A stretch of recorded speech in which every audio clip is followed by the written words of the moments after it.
여러분 혹시 그 열등감 가진 사람 만나보셨나요? 저는 만나봤습니다. 자매님, 오늘 뭔가 굉장히 달라 보이시네요. 굉장히 예뻐 보여요.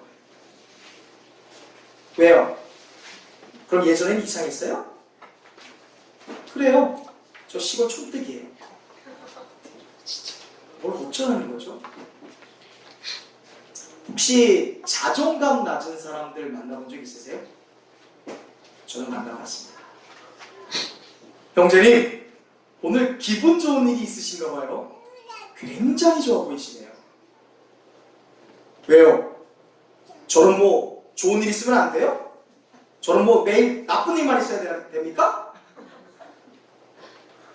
뭘 어쩌라는 거죠? 열등감이든 낮은 자존감이든 나는 왜 잘하는 것이 없을까? 자기 자신이 너무 초라해 보이고 약하다는 생각이 나타난 결과를 사람들은 뭐 열등감이다, 낮은 자존감이다 라고 이야기합니다. 그런데 잘 생각해 보면요, 열등감이든 낮은 자존감이든 그 사람만큼 강한 사람은 없습니다. 제가 목회를 하면서 만났던 열등감이 있는 사람들, 낮은 자존감이 있는 사람들은요, 실제로 약한 사람들이 아니었어요. 아이러니컬하게도 굉장히 강하고 자기 주장이 뚜렷하고 고집이 매우 셌던 사람들이 바로 이 열등감이 있던 사람들이고 자존감이 낮은 사람들이었습니다. 약한 게 아니라 오히려 너무 강한 거예요. 고집이 셉니다. 자기 주장이 강하니까 그 강한 기질이 열등감과 낮은 자존감이라는 방어 체계가 돼서 나타나는 거예요. 아마 여러분 중에 주변에 난 너무 약해, 난 너무 부족해, 나는 뭐 하나 제대로 하는 것 없어라고 입에 달고 사는 분들이 계실지 모르겠습니다. 그런데 그런 분들의 삶을 자연스럽게 깊이 관찰해 보면요, 약한 게 아니라 너무 강해서 문제가 돼요. 자아가 너무 강하니까 별로 중요하지 않은 타인의 시선에 너무 신경을 씁니다. 고집이 너무 강하니까 타인의 말에 이리저리 휘둘리는 거예요.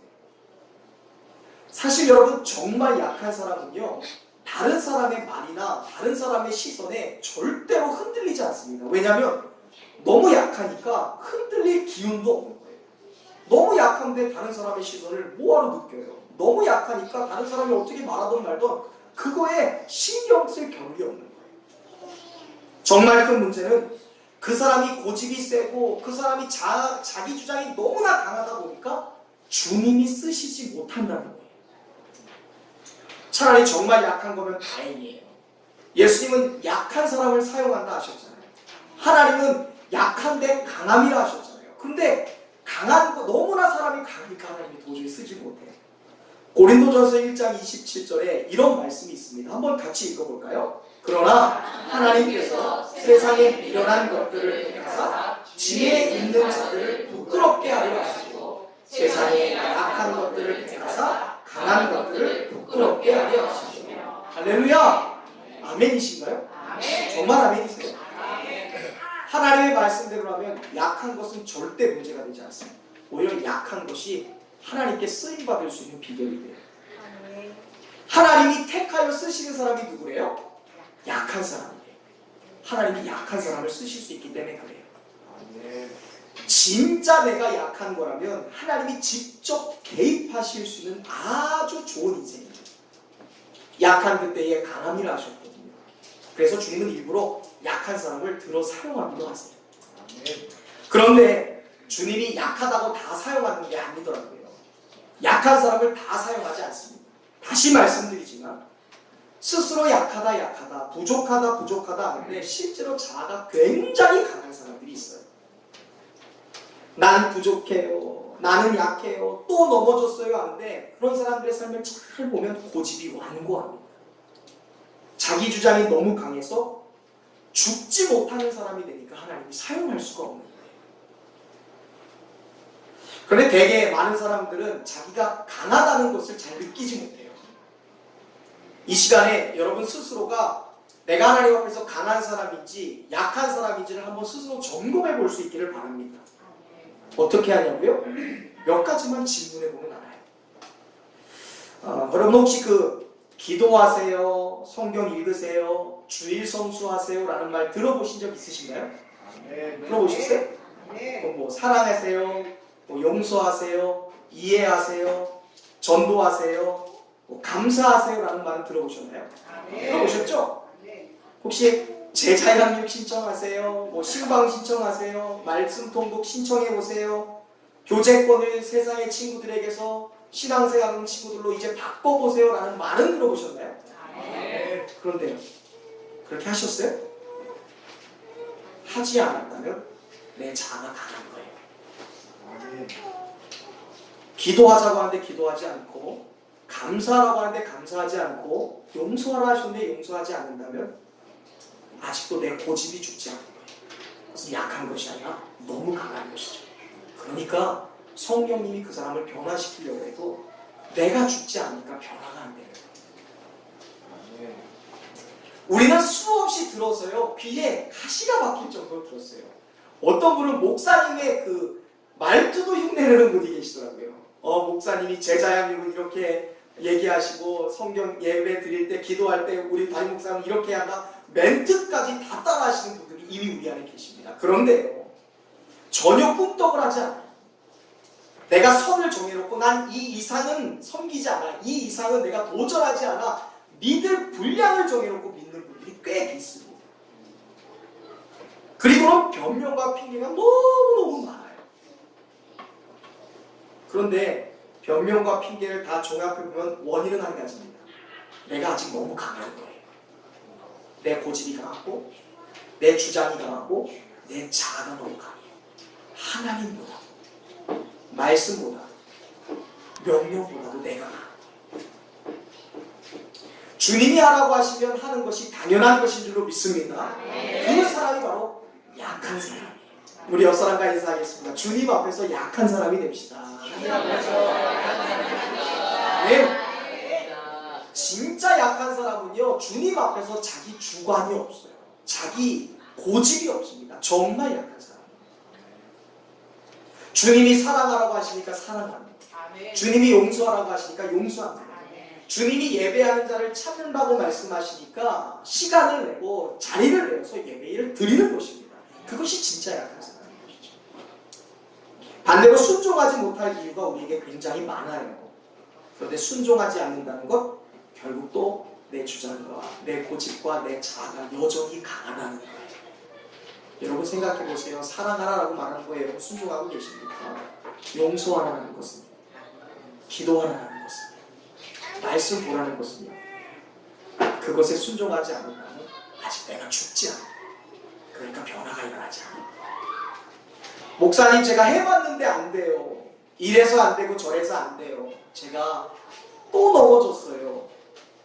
그런데 차라리 약한 거라면 주님이 사용하기라도 할 텐데, 찬양을 하고 기도도 하고 주옥 같은 말씀도 듣고 그랬는데 가만히 그 사람의 삶을 들여다보면 여전히 자기가 강하고 여전히 너무나 완고해서 하나님이 그 사람의 삶에서 일하실 틈을 주지 않는 경우가 대부분입니다.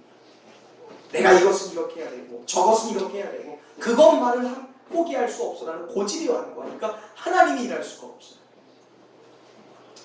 그러면서도 본인 스스로는 나는 너무 약해요, 나는 연약해요 하니까 주님이 정말 미치도록 아닐까요? 너가 틈을 줘야지 내가 일하지. 틈도 안 주면서 여전히 고집이 완고한데 약하다고 하니, 아니 너는 강한 건데 약하다고 하니까 예수님이 너무 답답할 것 같아요. 제가 목회하면서 예수님의 이 답답한 마음을 깨달았습니다. 겉으로는 믿음이 좋아 보이고 사람이 좋아 보이는데 속으로 너무 완고해요. 너무나 고집이 강해요. 이것이 하나님의 말씀에 반응하지 못하게 하는 좋지 않은 성품이라는 것이죠. 너무 강한 것이죠. 여러분, 우리는 주님의 말씀 앞에 서보고 때로는 주님의 명령 앞에 서보아야 내가 정말로 강한 사람인지 아닌지를 분명히 알 수 있습니다. 그리고 여기서부터 온유라는 열매가 시작되는 거예요. 제가 2013년에 한사랑교회에서 사역하던 당시에 교회 내에서 세금 문제로 굉장히 시끄러웠던 적이 있어요. 아직 정부에서는 종교인 과세를 시행하기 전이었습니다. 2013년이니까 굉장히 5년도 넘었죠. 근데 담임 목사님께서 기도하시던 중에 감동이 있으셨어요. 그래서 우리 교회가 온전한 모습으로 변화되기 위해서 첫 번째로 한사람교회가 솔선수범해서 종교인 과세에 목회자 세금을 납부하자라는 다짐이었어요. 우리가 앞서서 변화시켜 나가자. 그동안의 관행을 떨쳐버리자. 얼마 뒤 담임 목사님께서 이 목회자들과 직원들을 부르신 후에 성경에 우리가 가이사의 것은 가이사에게 드리고 하나님의 것은 하나님께 드리라라고 하지 않느냐. 우리가 이 말씀에 입각해서 종교인 세금을 먼저 납부합시다. 솔선수범합시다 라고 말씀하시고 발표를 했어요.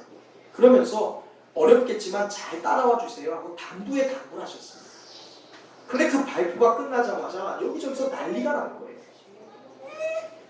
당장 그 발표를 철회하지 않으면 우리는 여기서 사역을 그만두겠다라는 분들이 계셨어요. 또 아직 정부에서 시행한 것도 아닌데 몇 년이나 앞서서 왜 우리가 오바를 해야 되냐라고 얘기하는 분들도 계십니다.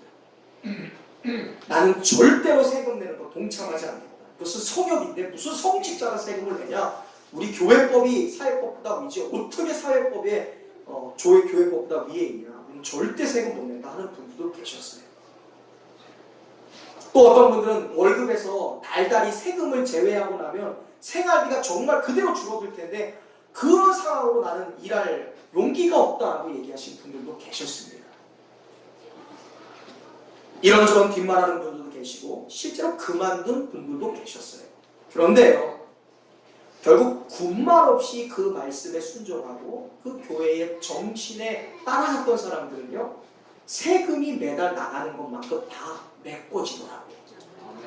안 되면 담임 목사님이 자신의 사비로 다 채워주셨어요.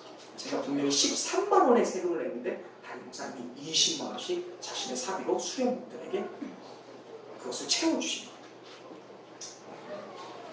세금 내는 것이 한 달, 두 달, 반년, 1년이 쌓이니까 여러분 이게 신용이 되더라고요.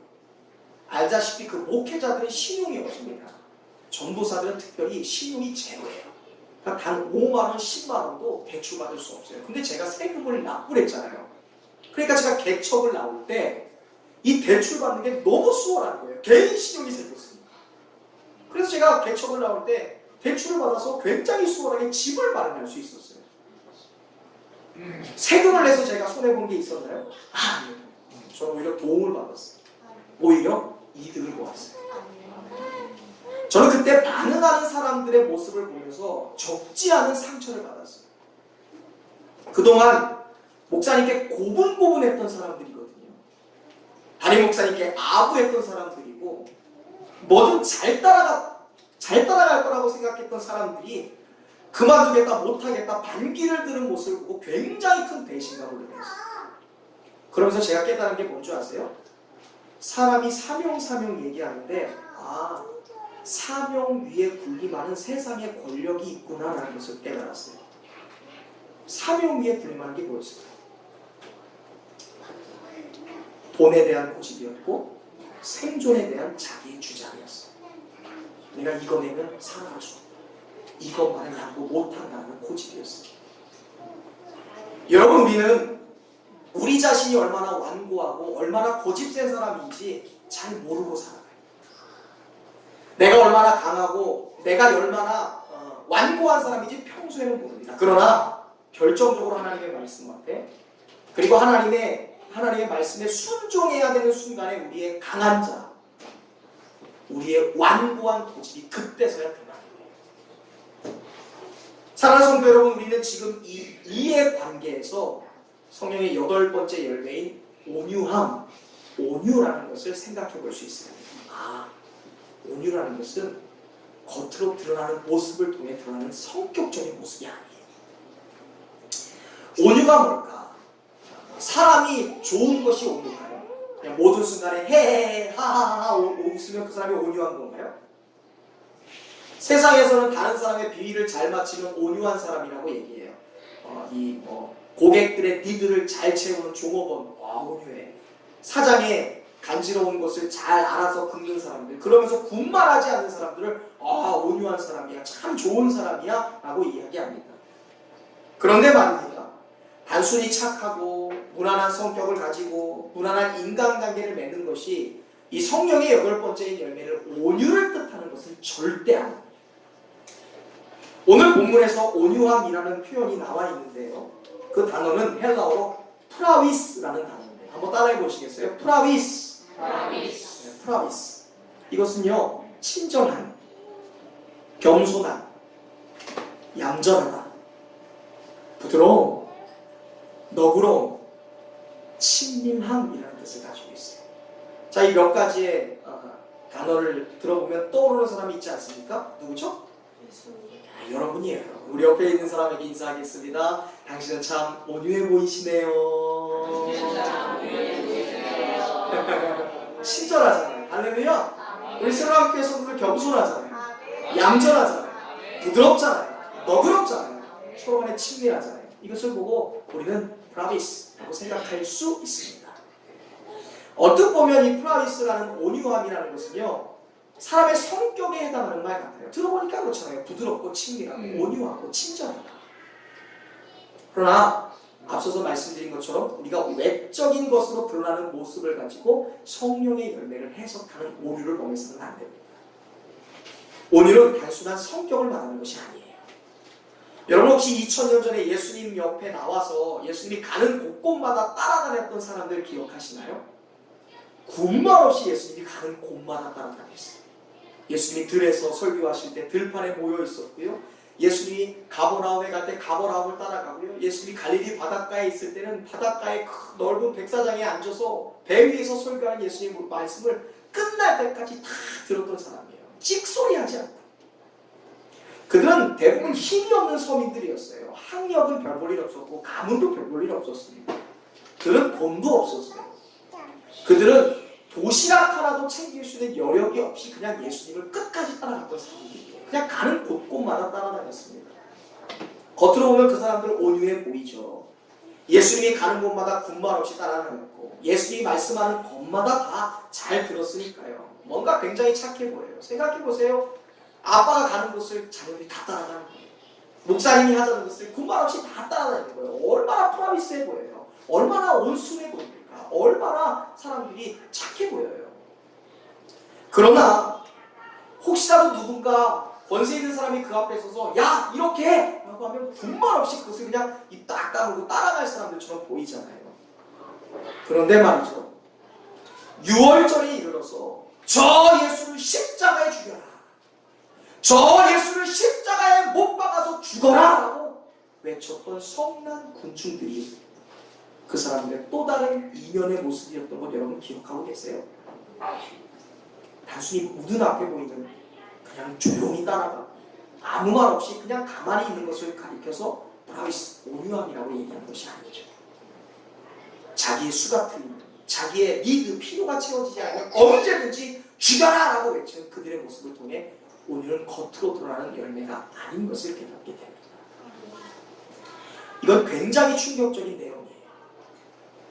그리고 큰 교훈이 됩니다.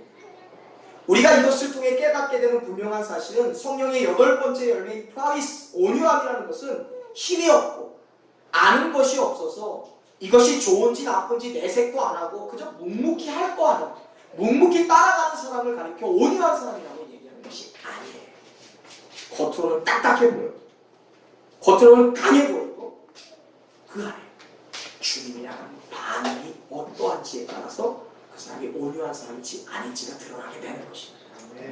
예를 들어 한번 군대 다녀온 남성분들 한번 생각해 보세요. 군대 다녀온 분들, 이등병이 군기가 바짝 들어서 소대 자대에 가더니 와 막 고참들이 얘기하는 거에 대답도 크게 하면서 딱딱 그냥 하는 시키는 거 다 합니다. 그렇다고 이 사람이 온유한 사람이라고 확증할 수 있을까요? 절대 안 돼요. 몇 개월이 지나서 짝대기가 2개가 되면 드디어 목소리가 커지기 시작해요. 그때까지 기다려요. 그리고 짝대기 3개가 됐을 때 그 사람이 어떻게 행동하는지, 모자를 꺾어 쓰는지 아니면 그대로 쓰는지를 봐요. 그리고 병장이 되어서 주머니에 손이 들어가는지 안 들어가는지 그때까지 보아야 그 사람이 진짜 괜찮은 사람인지 아닌지 알 수가 있어요. 단순히 이등병 때 보이는 군기가 들어서 바짝 각을 잡고 있는 모습을 보고서 온유한 사람이라 얘기할 수 없는 것이죠. 자기 가족한테는 잘하는데 가게 종업원에게 굉장히 무례하게 구는 사람들도 있습니다. 그러니까 집에서 보는 모습이 온유함이 아닌 거예요. 직장에서 보이는 모습도, 겉으로 교회에서 보이는 모습도 성격적으로 온유하다라고 판단할 수 없는 것이죠.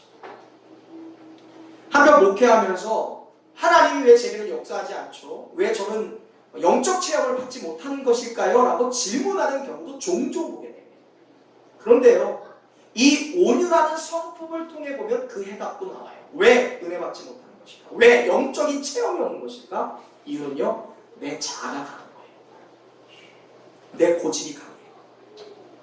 자기 주장이 너무 세서 영적 체험하지 못하는 경우가 대부분입니다.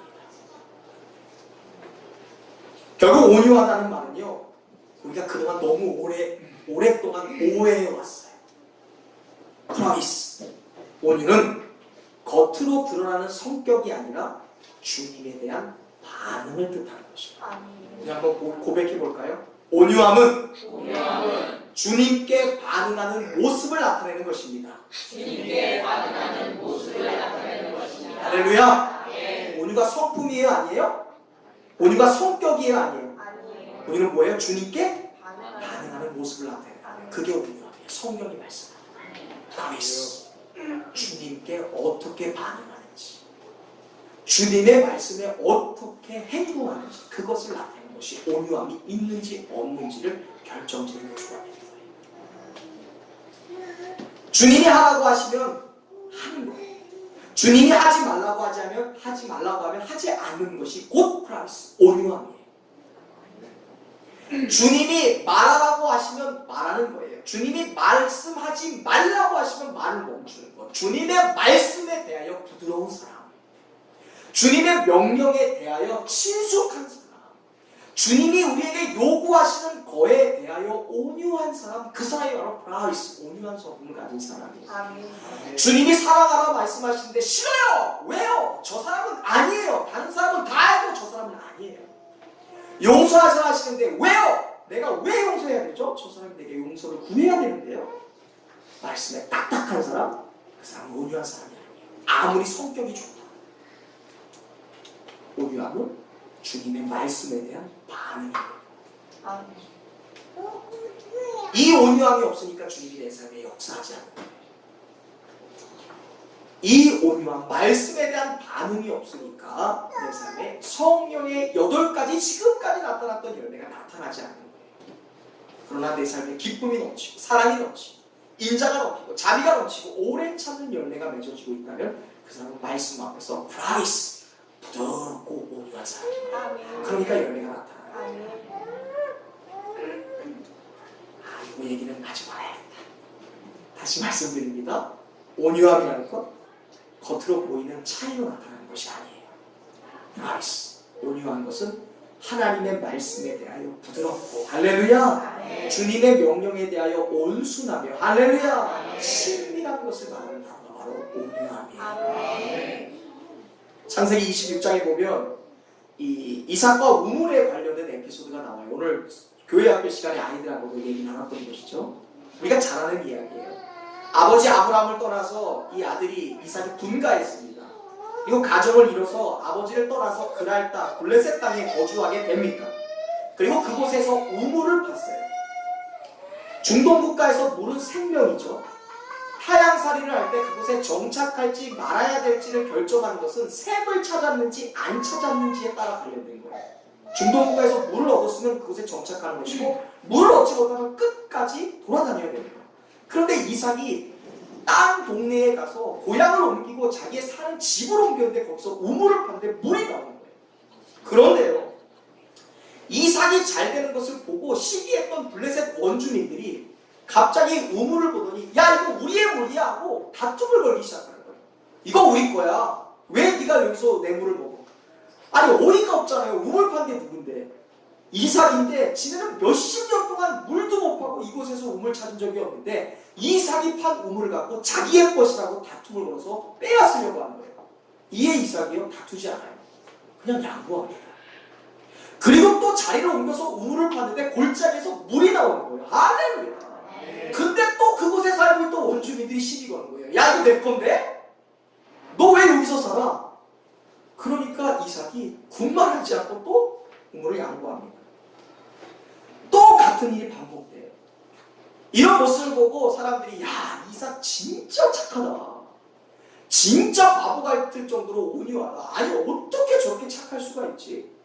사람들의 말에 휘둘리지 않고 어떻게 사람들의 평가에 저렇게 한결같을 수 있지? 저게 진짜 온유함이다. 닮고 싶다라고 이야기합니다. 그러나 앞서서 말씀드린 것처럼 온유함이 성격을 나타내는 것이 아니듯 나약함을 말하는 것도 아니다라는 것을 여러분 기억했으면 좋겠어요. 그냥 멍청하고 바보 같고 사람들이 얘기하는데 그냥 이런 것이 온유함이 아니에요. 온유함은, 그리고 이삭을 통해 보는 온유함의 특징은요, 강한 위엄이에요. 뭐라고요? 강한 위엄.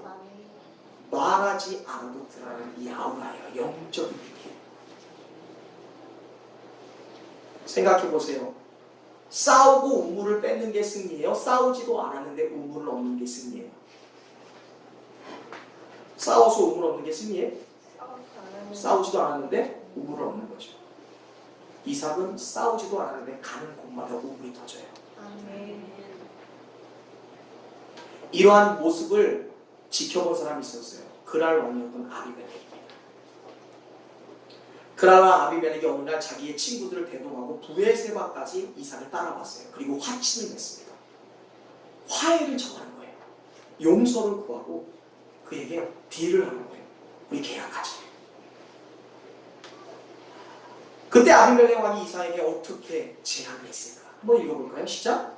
그들이 이르되 여호와께서 너와 함께 계심을 우리가 분명히 보았으므로 우리의 사이 곧 우리와 너 사이에 맹세하여 너와 계약을 맺으리라 말하는도다. 너는 우리를 제하지 말라. 이는 우리가 너를 범하지 아니하고 선한 일만 내게 행하여 내가 평안히 가게 하였음이라. 너는 여호와께 복을 받은 자이다. 아멘. 굉장히 대단한 말씀이에요. 이때까지 이삭은요 나라를 이룬 적이 없어요. 족보는 별볼일 없습니다. 아직 아브라함이 민족의 아버지가 된 것이 아니에요. 이삭이요 아버지의 몸종의 소개로 얻었던 아내 데리고 이제 겨우 분가한 거예요. 뭐 홍익동 집사님도 나이 됐을까? 그냥 뭐 이 진짜 나이는 다를지 몰라도 영적인 상황에서 봤을 때 이제 가정을 이룬. 근데 지금 블레셋의 왕, 그랄의 왕의 아비멜렉이 지금 이삭에게 엎드리고 있는 거예요. 우리를 해하지 말라. 그 다음에 있는 말은 다 핑계예요. 우리가 너를 해하지 않았잖아. 우리가 너를 방해하지 않았잖아. 무슨 말이에요? 이게 다 핑계예요. 이 사람이 말하고 싶은 건 우리를 해하지 마세요. 우리를 죽이지 마세요. 우리를 좀 살려주세요 하는 거예요. 지금 이삭이 아비멜렉 왕에게 하는 말이에요? 아비멜렉 왕이 이삭에게 하는 말이에요? 놀랍죠? 제발 우리를 죽이지 마세요. 우리를 해하거나 공격하지 마세요. 부탁하는 거예요. 그것도 다른 친구들을 데리고 와서 같이 화친댔잖아요. 근데 이런 질문이 들죠. 아니 무엇이 이삭으로 하여금 그랄 왕이 보기에도 어마어마한 영적 권위를 갖게 했을까? 분명히 호련단신인데 군사가 있는 것도 아닌데 나라를 이룬 것도 아닌데 무엇이 아비멜렉 왕으로 하여금 이삭에게 엎드리는 일을 만들게 되었습니다. 나라도 없고 가문도 없고 이름도 안 난 사람을 아비멜렉이 굽실하게 만든 힘과 위엄은 어디에서 왔을까라는 질문이 생기죠. 이삭의 차분한 성격일까? 상황과 환경에 흔들리지 않는 모습일까요? 전혀 아니에요. 친절함은 더더욱 아니에요. 우리는 창세기 26장 2절에서 4절에 나오는 말씀을 통해 그랄 왕이 이삭에게 굽신거릴 수밖에 없었던 힘을, 그 능력을, 그 이유를 알게 돼요. 우리 한번 읽어볼까요? 시작! 여호와께서 이삭에게 나타나 이르시되 애굽으로 내려가지 말고 내가 너에게 지시하는 땅에 거주하라. 이 땅에 거류하면 내가 너와 함께 있어 내게 복을 주고 이 모든 땅을 너와 내 자손에게 주리라. 내가 너의 아버지 아브라함에게 맹세하는 것을 이루어 내 자손을 하늘의 별과 같이 번성하게 하며 이 모든 땅을 내 자손에게 주리니 내 자손으로 말미암아 천하 만민이 복을 받으리라. 할렐루야. 할렐루야. 이삭이 바보여서 싸우지 않은 게 아니에요. 이삭이 힘이 없어서, 이삭이 겁쟁이라서 안 싸운 게 아니에요. 이삭은 굳이 그 사람들과 싸울 필요가 없어요. 왜? 하나님이 자신과 함께 하신다고 했거든요. 그리고 이 땅의 모든 것을 너에게 줄 것이라고 약속받았거든요. 너희가 우물을 요구해도, 너희가 다툼을 걸어와서 내가 판 우물을 걷어가도 이 땅은 이미 내가 받은 땅이니 어디를 가도 파면 나올 거라는 믿음의 확신을 하나님이 이미 주셨어요. 그러니까 싸우지도 않고 승리하게 되더라. 반응하지 않고도 영광 얻게 되더라. 이것을 그날 왕이 알았어요. 하나님의 약속을 받고 하나님이 함께 하시니까 우물을 빼앗겨도 그의 힘과 그의 위험이 줄어들지 않는 것을 느꼈어요. 그러니까 그를 통과하여 하나님이 계신 것을 두려워하였어요. 너가 혼자 있는데, 너가 우리가 봤을 때는 외지인이고 아무것도 없는 보잘것없는 사람인데, 너가 하나님의 말씀에 반응하는 모습을 보니 프라이스, 온유하고 친절하고 하나님의 말씀에 여전히 부드럽고 온화한 모습을 보니 내가 널 두려워할 수밖에 없구나. 하나님을 생각나게 하는 사람이 되었다는 거예요. 그것이 바로 프라이스예요.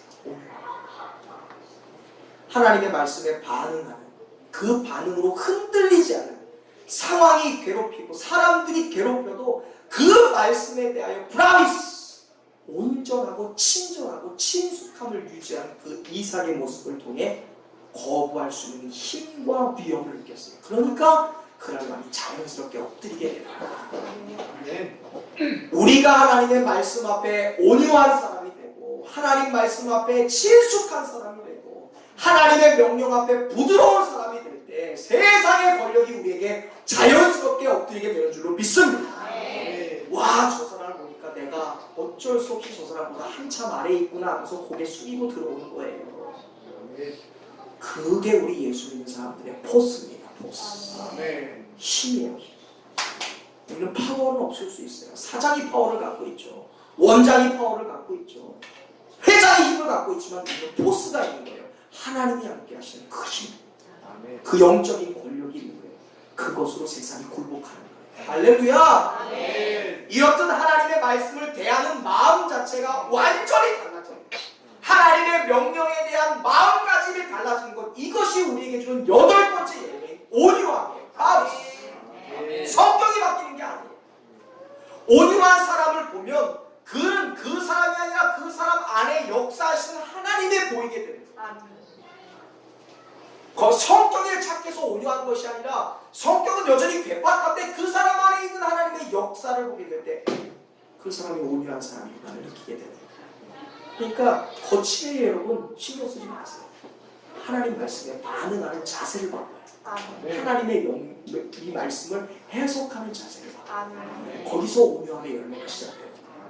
이거는 세상이 바꿀 수 없는 세상의 철학을 깨뜨리고 뒤바꾸는 능력이 바로 온유함입니다. 말씀을 향한 반응. 온유함은 성령이 임하신 사람의 가장 강력한 특징입니다. 강한 고집, 강한 자아, 자기 주장으로 굳어있던 마음이 하나님의 말씀에 대하여 온유하고 부드러운 온화한 사람으로 바뀌는 것. 에스겔서 36장 26절 27절 보세요. 또 새 영을 너희의 속에 두고 새 마음을 너희에게 주되 너희 육신에서 어떤 마음을? 굳은 마음을 어떻게 하고? 제거하고 부드러운 마음을 줄 것이고. 성령이 우리 안에 오셔서 하는 일이 뭐예요? 굳은 마음을 제거하는 거예요. 부드럽게 만드시는 거예요. 하나님의 말씀 앞에 꼿꼿이 고개 들고 자기 주장했던 것을 부드럽게 만드시는 거예요. 온화하게 만드는 거예요. 성령이 우리 안에서 하시는 일이 하나님의 명령 앞에서 내 고집, 내 자아, 내 주장으로 딱딱했던 마음을 깨뜨리시고 그 말씀에 브라이스, 온유하게 하시고 겸손하게 하시고 친숙하게 하시며 온화하게 하시는 거예요. 그 말씀에 순종하게 하는 거예요. 성령이 오시기 전에 우리의 마음 상태가 굳어 있었지만 하나님께서 우리를 부드럽게 만드십니다. 그 이유가 뭡니까? 그 이유가 뭐예요? 줄칭가 한번 읽어볼게요. 내 율례를 행하게 하고 내 규례를 하나님이 우리 안에서 왜 우리의 마음을 부드럽게 하시나요? 왜 우리 안에 굳어졌던 내 자아, 내 고집, 완고했던 내 주장을 왜 제거하고 부드럽게 하세요? 우리로 하여금 뭐예요? 하나님의 말씀을 지켜 행하게 하기 위해서. 반대로 말해볼까요? 하나님의 말씀을 지켜 행하지 않는 사람이 있어요. 하나님이 말씀하시는데 그 말씀에 순종하지 않아요. 그 사람은 성령의 사람이 아닌 것이죠. 그 이유는 여전히 완고하니까, 여전히 자기 주장이 강하니까, 여전히 자기 자아가 죽지 않았으니까. 그러니까 하나님이 하라고 하시는 그대로 순종해지는 마음이 얼마나 귀중한 건지 이제 아시겠어요? 그냥 말씀 읽읍시다 하는데 말씀 읽고, 기도합시다 하는데 기도합시다, 이거 그냥 되는 게 아니에요. 내가 성령이 나를 부드럽게 하시니까 가능하죠. 행복한 예배 드립시다. 주중 예배 회복합시다. 성경 통독 시작합시다. 그 말씀에 순종하는 것 그냥 되어지는 게 아니에요. 굉장히 소중한. 아멘. 하나님이 내 안에서 부드럽게 하신 거예요. 아멘. 그 마음, 그 말씀에 대하여 부드럽고 친절하며 말씀에 대하여 굉장히 수용적이고 친밀하고 부드럽게 순종하는 그 마음을 다비스, 오유함이라고 하는 것이죠. 성령이 우리 안에 오시면요, 하나님이 정말 살아계신 것을 느껴요. 그리고 하나님이 얼마나 전능하신 분이신 것을 깨닫게 됩니다. 하나님이 정말 살아계시고 하나님이 모든 것을 주관하시는 전능한 분이라는 것을 믿어지게 되는 순간 더 이상 내게 있던 문제는 문제가 아니게 돼요. 사랑하는 성도 여러분, 성령님은 이미 우리 안에 오신 줄로 믿으시기를 바랍니다. 아멘이신가요? 하나님이 이미 우리 안에 성령으로 오셨어요.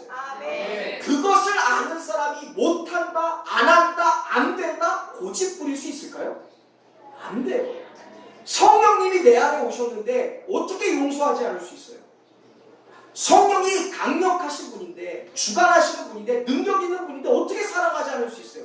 성령이 내 안에서 오면 용서하게 하세요. 그게 능력이에요. 온 우주 만물을 창조하신 하나님이 내 안에 계시는데 어떻게 우리가 용서하지 않을 수 있어요? 그런데 용서하지 않는다? 여전히 사랑하지 못한다? 이것은 하나님을 제대로 믿지 못하고 있다는 반증이 되는 것이죠.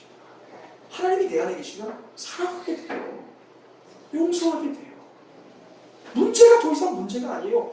온 우주 만물을 창조하신 하나님이 내 안에 계시는데 무슨 문제가 어디 있어요? 하나님의 모든 우주의 자원이 다 내 건데요.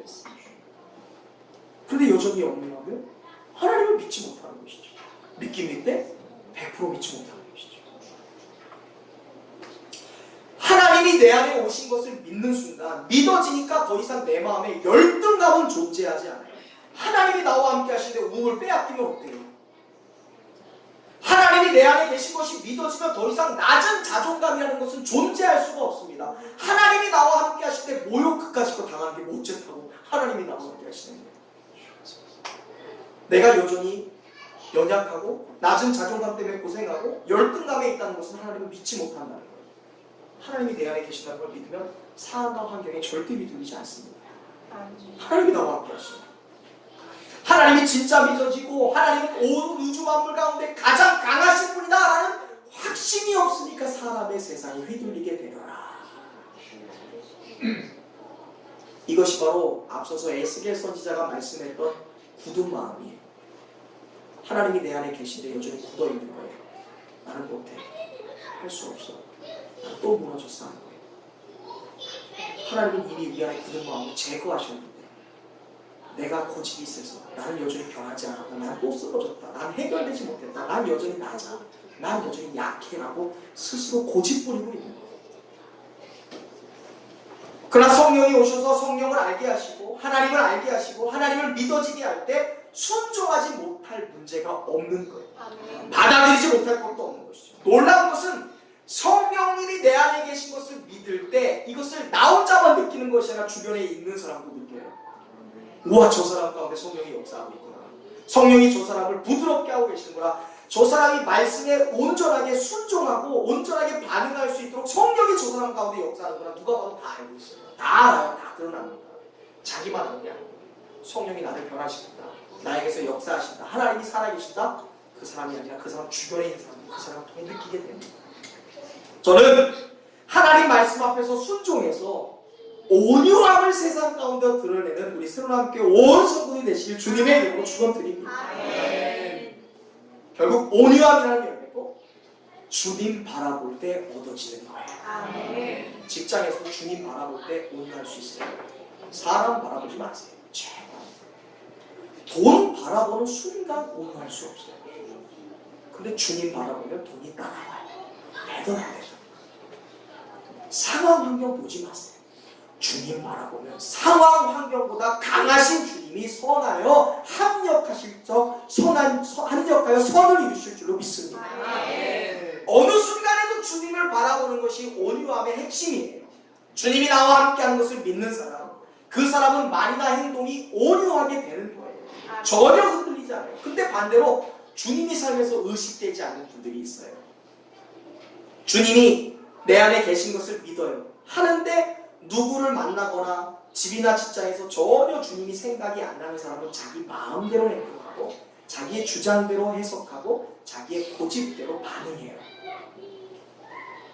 자기가 주인 되어서 살아가요. 그러니까 어떻게도 주님이 할 수 없는 완고한 사람, 그 사람이 바로 나쁜 의미로서 강한 사람이라는 거예요. 그러나 주님을 바라보면 완전히 주님 앞에 복종하게 돼요. 나의 고집은 주님 앞에 죽었습니다. 나의 주장, 나의 자는 이미 예수님이 나를 위해 십자가를 지실 때 그 십자가에서 같이 못 박아서 죽었습니다. 나는 주님 안에서 새로 태어나는 주님을 바라보는 사람입니다 라고 고백하는 것이 바로 온유함의 열매라는 것이죠. 아멘. 베드로전서 3장 4절입니다. 오직 마음에 숨은 사람을 온유하고 안정한 심령에 썩지 아니할 것으로 하라. 이는 하나님 앞에서 값진 것입니다.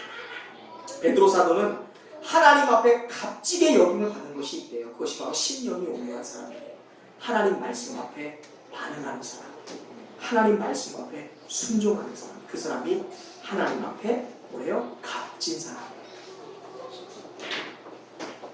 문제는 우리의 마음이 온유해지지 않으면, 다시 말해서 우리의 마음이 하나님 말씀에 친숙하지 않고 하나님의 명령에 부드럽게 그 말씀을 순종하지 않으면 여러분의 삶에서 연단은 결코 끝나지 않는다. 사람을 통한 연단이든 환경을 통한 연단이든 생활이나 가정을 통한 연단이든 물질을 통한 연단이든 우리가 하나님 말씀에 반응하지 않으면 온전하게 친숙하게 친절하게 부드럽게 반응하지 않으면 우리의 삶에 연단은 계속됩니다. 내 고집이 죽지 않으니까 내 주장과 이견된 다른 사람들의 모습을 통해 계속 연단받는 거예요. 계속 부딪히는 거예요. 내 자아와 세상의 자아가 다르거든요. 내 주장과 세상의 주장이 달라요. 그러니까 계속 연단받는 거예요. 계속 부딪히는 거예요. 근데 우리가 말씀 앞에 온유해지잖아요. 기뻐하라, 감사하라, 쉬지 말고 기도하라, 용서하라, 인내하라, 너가 가서 화친을 맺으라. 성경에 말씀하신 하나님 말씀에 반응하기 시작하면 연단은 그 순간 사라집니다. 이것을 알아야 돼요.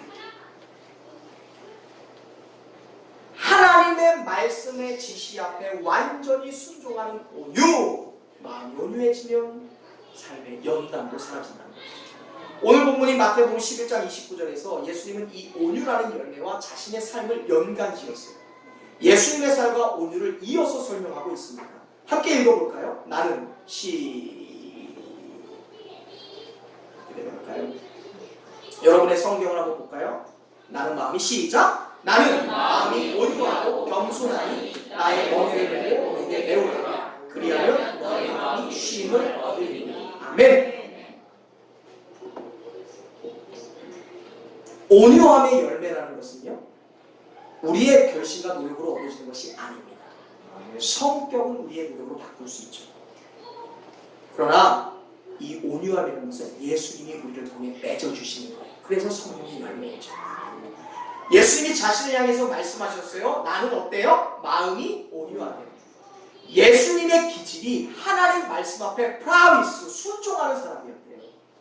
예수님도 하나님이셨지만 이 땅에 인간의 모습으로 오셨을 때 하나님의 명령과 하나님의 미션에 완벽하게 철저히 부드러웠고 온순했던 분이에요.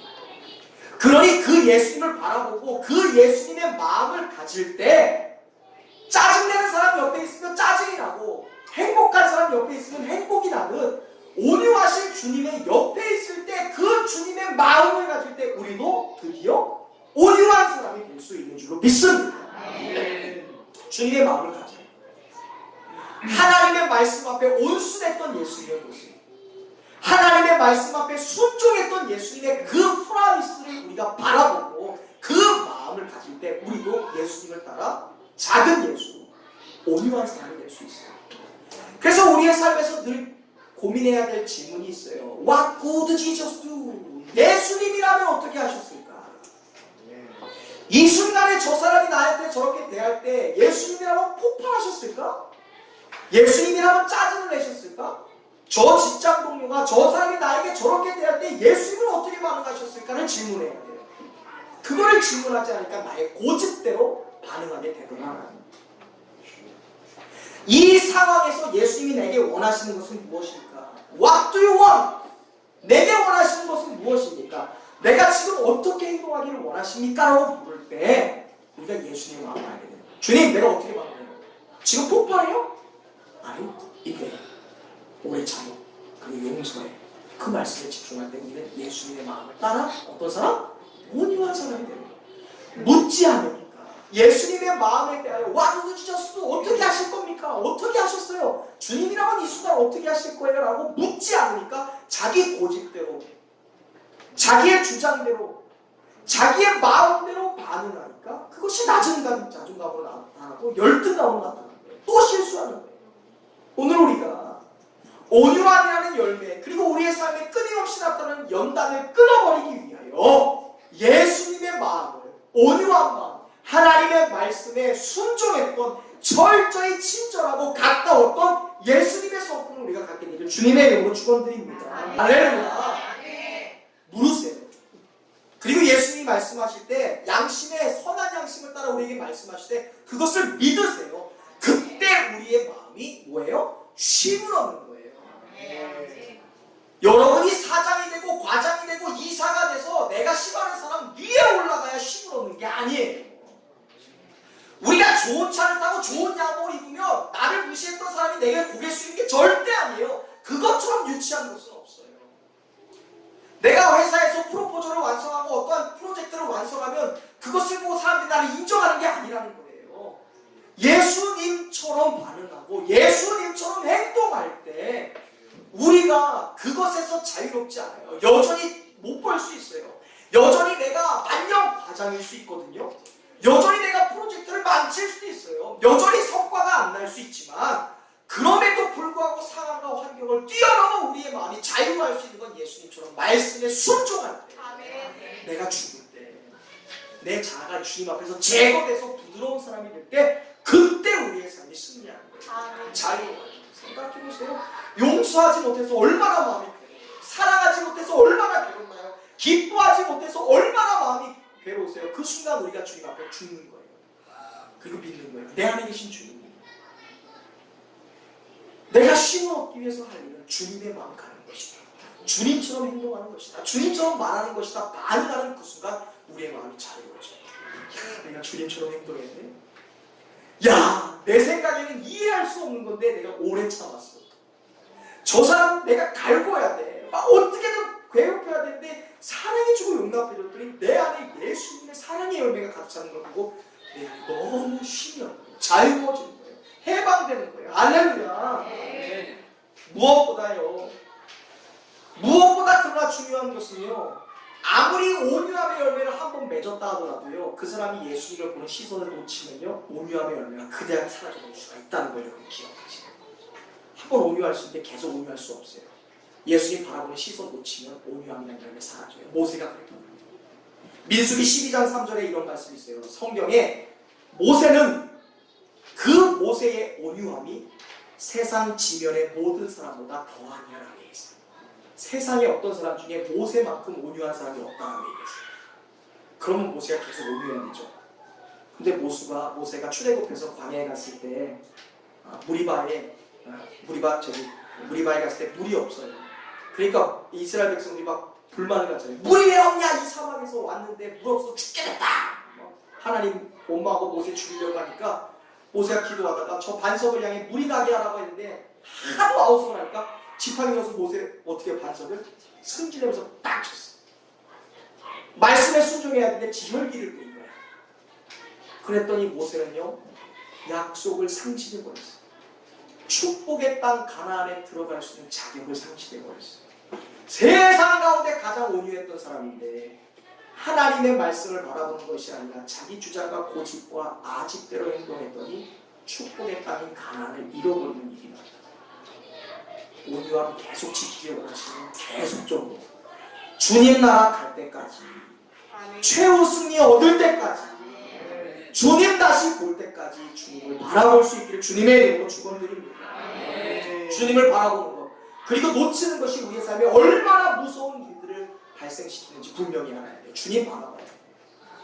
멱살 가해서 합시다. 주님 바라봅시다. 주님 놓치지 맙시다. 놓치면 큰일 납니다. 네. 하나님을 바라보지 못하고 직장 생활하고 주님을 바라보지 못하고 가정에서 임하고 가정에서 말하고 행동하는 것 때문에 우리가 계속 뒤집어지는 거예요. 주님 바라보지 못하고 직장 생활하니까 계속 깨지는 거예요. 주님 바라보지 못하고 아내와 남편이 행동하고 자녀와 부모가 행동하니까 연단이 오는 거예요. 당연한 거예요. 주님 바라보지 못하면 다 다르거든요. 주님을 바라보는 어머니와 주님을 바라보지 않는 남편이 어떻게 섞일 수 있어요? 달라요. 완전히 다른 거예요. 그러니까 계속 연단이 있어요. 우리가 주님을 향해 온유하지 못하니까 연단이 멈추지 않아요. 제가 교회 개척 초창기에 많은 어려움을 만났습니다. 그러니까 저도 모르게 불평이 나오기 시작하더라고요. 저도 몰랐어요. 얼마나 불만이 가득한지 목회 초창기 때 한 1년 정도 돼요. 너무 힘드니까 막 불만이 나오기 시작해요. 하나님, 제가 말씀 붙잡고 나왔는데, 약속 붙잡고 나왔는데 왜 이러는 거예요 도대체? 왜 교회는 이러고 왜 교회 안에 있는 사람들은 왜 저래요? 나는 이것 때문에 온 거 아니잖아요. 뭐 왜 이렇게 하시는 거예요? 맨날 입에 불평이 생기기 시작했어요. 제가 정말 바보 같은 생각을 했던 것 같아요. 그러니까 그 순간 모든 것이 연단이에요. 삶도 연단이고 생활도 연단이고요, 교회도 연단이고 사람도 연단이고 심지어 목회하는 것도 연단이 되더라고요.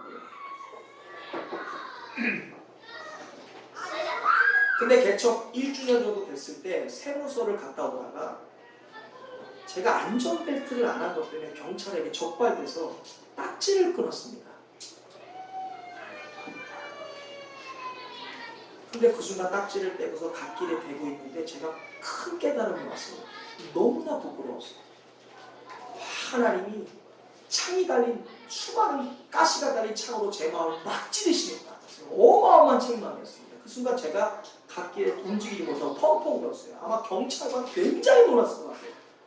딱지 끄는 게 뭐가 그렇게 대단하다고 펑펑 울고 있는 거예요. 가라고도 못해. 몇 분을 울었는지 모르겠어요. 뭐가 그렇게 억울했을까? 그 사람은 몰라요. 나만 알아요. 김보일, 너 좀 정신 차리라고. 네가 그렇게 대단한 것 같은데 네는 사회 법령의 가장 기초가 되는 안전띠 하나도 매지 못하는 인간이야. 그럼 네가 무슨 교회를 원하고 무슨 교회 부흥을 원하고 네가 얼마나 깨끗한 성도들을 원해. 너 안전벨트도 하나 못 매갖고 목사란 놈이, 딱지 끊는 놈이 기본도 안 돼 있으면서 무슨 브리스길라와 아볼로 같은 성도들이야. 무슨 네가 아볼로를 얘기해. 네가 바울이 됐니? 네가 바울 정도 자격이 있길래 네가 지금 교회를 저를 향해 어마어마하게 책망하신 하나님의 마음을 느꼈어요. 그 순간 제가 변했어요. 그 순간 제가 바뀌었어요. 너무나 서운해하시는 하나님의 마음을 알고 그 순간 제 삶이 달라졌어요. 일단 저의 삶이 새로남이 됐고요, 저의 가정이 새로남이 됐고요, 저의 교회와 목회가 새로남이 되었어요. 내 한계를 보니까 그 한계를 통해 책망하는 나의 그 편협한 모습, 나의 고집, 나의 주장, 여전히 나 잘난 맛으로 살았던 내 그 고집이 꺾어지고 나니까 내가 새로 태어나더라. 그 순간 저의 삶의 연단이 사라졌어요. 더 이상 교회의 현실, 어려운 현실이 연단이 아니에요. 축복이에요. 훈련자예요. 고민하게 만들고 마음 아프게 만드는 성도들이 내 삶의 가시가 아니라 나를 성장하게 하는 축복의 사람들이 됐어요. 내 마음이 바뀌니까, 내가 죽으니까, 내 고집이 죽으니까, 내 자아가 죽으니까 내가 하나님 말씀 앞에 그리고 상황 앞에 온유한 사람, 연단이 멈춰지는 역사를 경험하게 됐어요. 저는 여러분이 정신 차리고 우리의 삶의 문제를 볼 수 있기를 바랍니다. 아멘. 우리가 가족 중에 마음에 안 드는 사람 있을 수 있어요? 있어요? 있어요. 바라보지 마세요. 내가 그 사람일 거란 생각을 못하죠. 직장 가운데 함께 일하는 동료 중에 마음에 안 드는 사람 있어요? 없어요? 직장에서 일하는 동료 중에 내 귀에 안 차는 사람 있습니다. 근데 그거 굉장히 당연한 거예요. 직장에서 일도 잘해요. 말솜씨도 좋아요. 행동도 좋아요. 성격도 좋은데 나한테 친절하다? 그런 사람 있을까요? 없을까요? 없어요. 절대 없어요. 여러분이 그런 사람이 아니잖아요. 일도 잘합니다. 성격도 좋아요. 근데 나에게 잘한다? 하나님밖에 그런 분 없어요. 저도 제 아내한테 못하고 저 아내도 저한테 그렇게 100% 못해요. 일 잘하고 실력도 좋은데 나한테까지 친절하다? 그런 사람은 없어요. 완전히 없어요? 없어요. 인정하셔야 돼요. 분명히 하셔야 돼요. 내가 그 사람에게 그럴 수 없듯이 그 사람도 나에게 그럴 수 없어요. 인정하지 않으니까 연단이셔요. 그렇다면 어떤 것이 그러한 삶의 관계 속에서 우리가 어떻게 살아가는 것이 하나님의 뜻일까? 자, 아멘으로 와답하세요. 우리가 미숙한 사람이 있어요. 문제 있는 사람이 있어요. 여전히 불완전한 사람이 있습니다. 그런데 그들과 함께 일하는 것을 각오하는 것이 하나님의 뜻이에요. 아멘. 왜냐? 그래야 가정이 회복되거든요. 그래야 직장이 돌아가거든요. 아멘. 그래야 교회가 교회다워질 수 있는 거예요. 아멘. 냄새 난다고 우리 교회 오지 말라? 그럼 교회예요 그게? 내 아들이 마음에 안 드니까 너 족보파고 나가? 그러면 가족이에요 그게? 아니에요. 그것을 이겨내는 거예요. 그리고 하나님의 말씀이 무엇이든 명령이 무엇이든 그것에 함께 부드럽게 반응하는 거예요. 아멘. 용서하는 것이죠. 인내하는 거예요. 참아주는 거예요. 이해하는 거예요. 절제하는 거예요. 기뻐해 주는 거예요. 아멘. 그런 열매를 서로 그 사람을 기대하고 사람을 바라보는 것이나 그 안에 있는 사람의 하나님을 바라보면서 그 사람을 기대하며 아멘. 함께 만들어가는 거예요. 아멘. 가정을 해보시고 직장을 돌아가게 만들고 교회를 세워나가는 거예요. 아멘. 그래서 그 사람이 고집이 강했는데 저 사람이 자기의 주장이 완고했는데 자기 자아가 너무 강했는데 하나님의 말씀으로 그가 부드러워져서 하나님의 말씀에 원하는 모습 하나님이 기뻐하시는 사람이 되어가는 것을 보는 것 그것이 우리를 향한 하나님의 뜻인 줄로 믿습니다. 아멘. 좋은 사람만 찾지 마세요. 좋은 사람은 지구 끝까지 가도 없어요. 제가 앞서도 말씀드렸잖아요. 그 교회 전도사들, 목사들도요. 요거 하나 때문에 틀어져 버리는 사람들이에요. 절대 믿을 사람 없어요. 전 항상 그래요. 김보일 목사 믿어야 돼요? 믿지 말아야 돼요? 믿지 마세요. 저를 통해 하시는 하나님의 역사만 믿으세요. 아멘. 저는 여러분 못 믿어요. 성도님들을 통해 하시는 하나님의 역사만 바라요. 그래야 아멘. 연단받지 않아요. 목사도 사람이에요. 성도도 사람이잖아요. 보고 싶지 않았던 그런 실패하는 모습, 실수하는 삐걱거리는 모습 볼 수 있어요. 그거 보지 않아야 돼요. 하나님이 하시는 역사만 볼 것이다. 할렐루야. 아멘. 그때 우리가 교회를 세워갈 수 있어요. 아멘. 하나님이 내 남편을 통해 하시는 역사만 본다. 그래야 가정을 지킬 수 있는 거예요. 아멘. 할렐루야. 아멘. 지금 함께하는 사람이 부족하고 연약해도 부둥켜 안는 거예요. 할렐루야. 아멘. 함께 손을 잡는 거예요. 함께 말씀으로 기도와 사랑으로 그들을 함께 좋은 사람으로 만들어가는 거예요. 할렐루야. 아멘. 그리고 마침내 하나님 앞에 설 때 그동안 나를 괴롭게 하고 나의 지축을 흔들리고 나를 연단했던 그 사람이 고마워져요. 왜? 그 사람을 통해 내가 하나님 말씀 앞에 반응할 수 있어요. 아멘. 그 사람이 없었으면 고마워할 일, 기뻐할 일, 용서할 일도 없는데 그 사람을 통해 내가 기뻐할 수 있어요. 내 의지와 내 고집은 아닌데 그것이 부드러워져서 하나님 말씀 앞에 온전히 프라이스 했더니 그 사람이 나로 하여금 온유한 열매를 맺어지게 하는 거예요. 할렐루야. 답답한 남편 있을 수 있어요. 너무 답답한 건 문제가 되지만 그 사람을 통해 내가 오래 참는 것을 기다렸다면 그것이 하나님 앞에 갔을 때 그 사람이 내게 간증이 되는 거예요. 그 사람을 변화시키려고 애를 쓰다 보니 내가 변해 있는 것을 보게 되더라. 사랑하는 성도 여러분, 우리가 하나님의 말씀 앞에서 프라이스, 겸손하고 친절하고 그리고 친밀하고 부드럽고 온순하게 순종하는 믿음의 사람들 될 수 있기를 바랍니다. 그때 가시 같던 사람도 나를 변화시키기 위해 나에게 주신 너무나 고마운 사람이 되는 줄로 믿습니다. 우리가 하나님의 말씀 앞에 프라이스, 겸손하고 친밀하고 순종한 부드러운 성품의 사람이 될 때 나의 주인이신 하나님이 비로소 하실 것이다. 하나님이 하시면 된다. 살든지 죽든지 무엇을 먹고 마시든지 하나님이 되게 하시는 것이 가장 선하고 가장 좋은 것이다. 최선이다 고백함으로 우리의 삶 속에 연단은 반드시 끝나게 될 줄로 믿으시기를 바랍니다. 주님께 완전히 순종함으로 주님의 말씀에 온유하게 반응함으로 주님이 하라는 대로 행동하고 주님이 말하고 말하는 대로 주님이 가르치시는 대로 반응하여 우리의 삶에 하나님을 나타낼 수 있고 우리 안에 연단을 그치게 하고 승리하는 삶, 행복한 인생들이 다 될 수 있기를 주님의 이름으로 축원드립니다. 기도하겠습니다.